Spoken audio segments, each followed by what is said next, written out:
चलो तीसरा आ जाते हैं, लाल व पीली मिट्टी।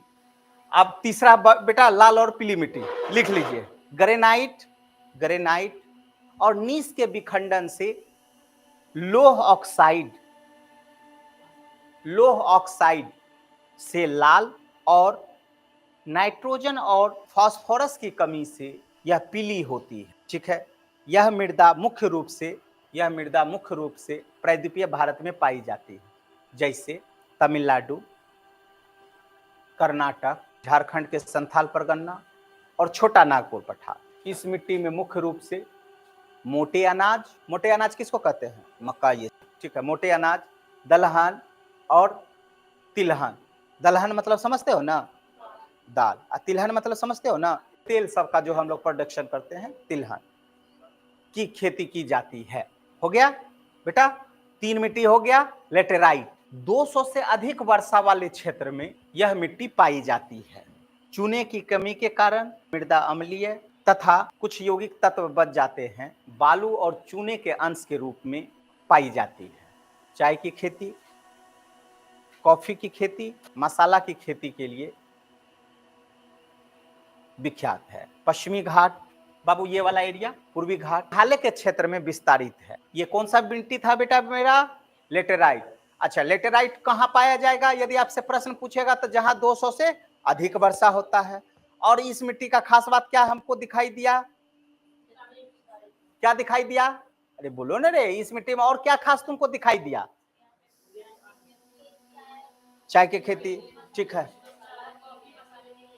और नाइट्रोजन और फास्फोरस के कारण इसका क्या हो गया था, एक बीच का यौगिक तत्व मिला जिसमें चूने मात्रा का क्या हो गया, कमी हो गया। और चूने मात्रा के कमी, ये वाला एरिया क्या बन गया बाबू, तो मसाला के खेती के लिए लाभदायक हो गया, चाय के लिए खेती के लिए लाभदायक हो गया, कॉफी के लिए हो गया।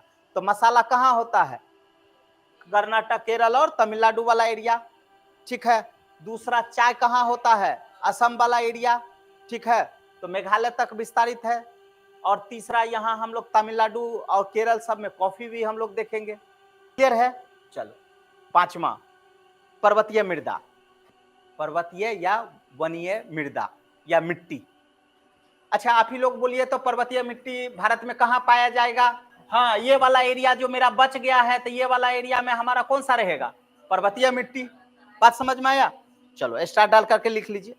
पर्वतीय ढालों पर जीवाश्म की अधिकता होती है जिससे यह मिट्टी अम्लीय हो जाती है। यह मृदा अपरदन की समस्या से प्रभावित होती है।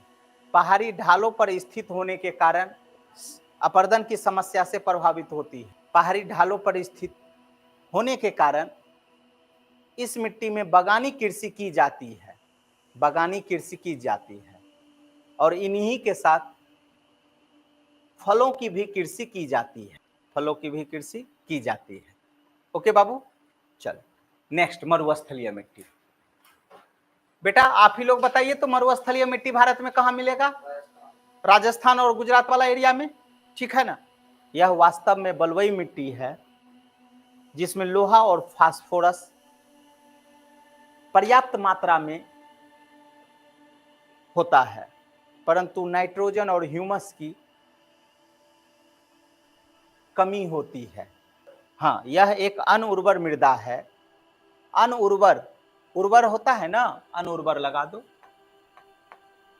उर्वर, अनउर्वर,